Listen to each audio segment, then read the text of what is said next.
footballgameplan.com, where football makes sense. I'm Emery Hunt, the czar of the playbook, bring you our preview of the 2013 Holiday Bowl between the Arizona State Sun Devils and the Texas Tech Red Raiders. Now let's take a look at some keys to victory for both teams, starting with Arizona State.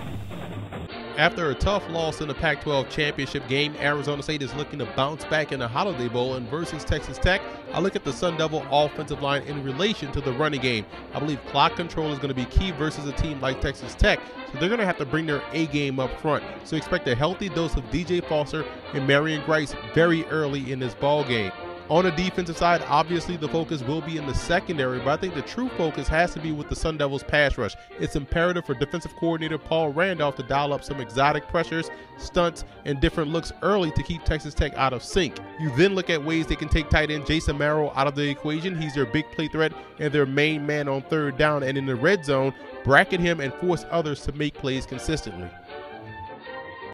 Now let's move over to the Red Raiders in this ball game, and offensively speaking versus Arizona State, it's all about combating the pressure with misdirection and illusion. And aside from traditional run plays, working Kenny Williams and DeAndre Washington in the screen game and also on flares and swings could help alleviate some of the pressure off that Red Raider offensive line that has given up 33 sacks on the season, and also puts the ball in the hands of two talented playmakers with the ability to make one miss in space. Defensively, let's just cut straight to the point. Texas Tech has to be able to stop the run and force Arizona State to be one-dimensional. The linebackers Pete Robinson and also Terrence Bullock have to keep contained and not get outflanked. Otherwise, Grice and company will do a lot of damage on the perimeter. And if the Red Raiders are able to win the horizontal game defensively, they have a great chance in knocking off Arizona State.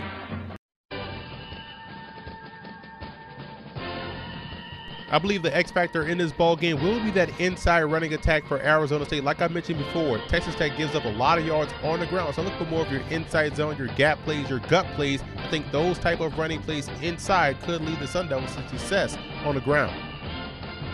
And the X factor for Texas Tech will be their ability to beat the blitz. I'm pretty sure Arizona State will come in and try to get heavy pressure on this passing game to try to throw off that timing. And if they're able to beat the blitz, they're going to do a great job of moving the football up and down the field with that passing game.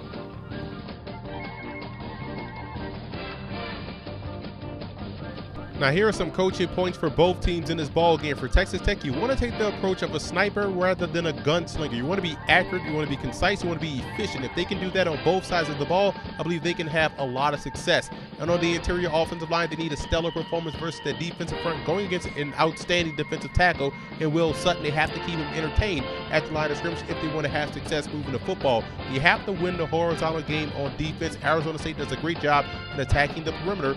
Win the horizontal game, force this game to be a vertical downhill type of attack, and then you can have some success.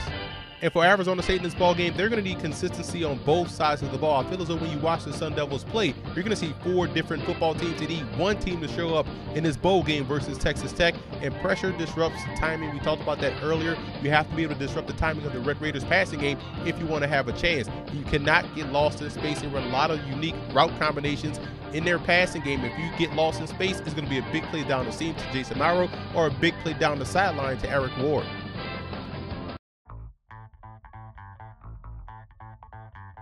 Now here are some 2014 draft prospects you want to keep an eye on in this ball game. For Texas Tech, big fan of Eric Ward, 6 feet 205, does a great job going across the middle of the field and is now 100% healthy. He's definitely a playmaker that's going to rise later on in the postseason.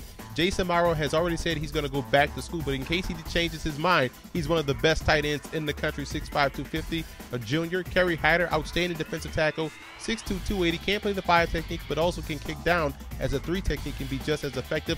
Terrence Bullock plays the linebacker position in this defense, but he's essentially a strong safety, but he can play linebacker as well. Love what he brings to the table as far as versatility is concerned. And Dartwan Bush, another guy that is a 5 technique, but definitely can play a 3 or an outside edge rusher in a 3-4 defense.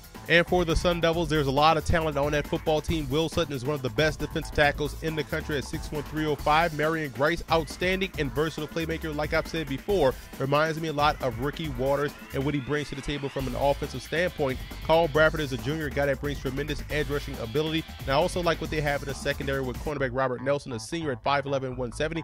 Plays bigger than his size, and strong safety Aiden Darby reminds me a lot of the Detroit Lions talented safety Louis Delmas.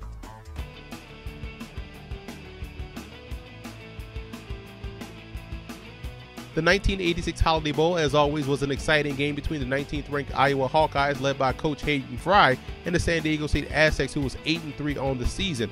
Both teams' offenses showed up to the party, combining for 77 points, but it was the Hawkeyes offense who had the battle back from a 35-21 deficit to knock off the Aztecs 39-38.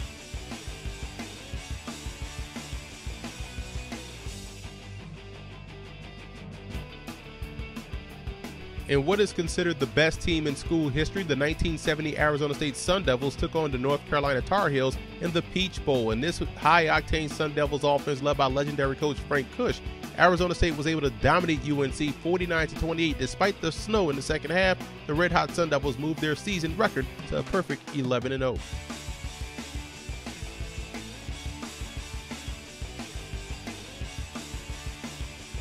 The 1973 Gator Bowl, Texas Tech took on Tennessee, and the Red Raiders entered this bowl game with a 10-1 record, facing a very talented Tennessee squad, and they were led by quarterback Joe Barnes, who threw for over 230 yards, 2 touchdowns, and Texas Tech was finally able to put away the Vols in the fourth quarter, 28-19, en route to their second ever 11-win season.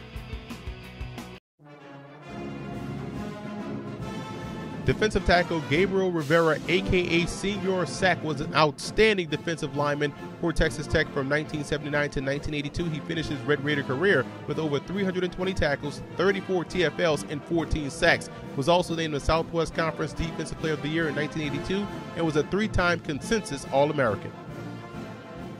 Before he became an outstanding receiver for the San Diego Chargers, wide receiver John Jefferson was an outstanding playmaker for Arizona State from 1974 to 1977. He was a 2-time All-WAC performer, 2-time team MVP, was a consensus All-American in 1977, and finished his Sun Devil career with nearly 3,000 yards. I like the Sun Devils in this ballgame. I think what you'll see is that one Sun Devil football team to show up, the consistent one that will play a sound game on both offense and defense. I think they will find their running game with Marion Grice and Foster. And on the defense side, I think they'll do a great job in getting the Red Raiders off the field. So I see the Sun Devils being the 2013 Holiday Bowl champions.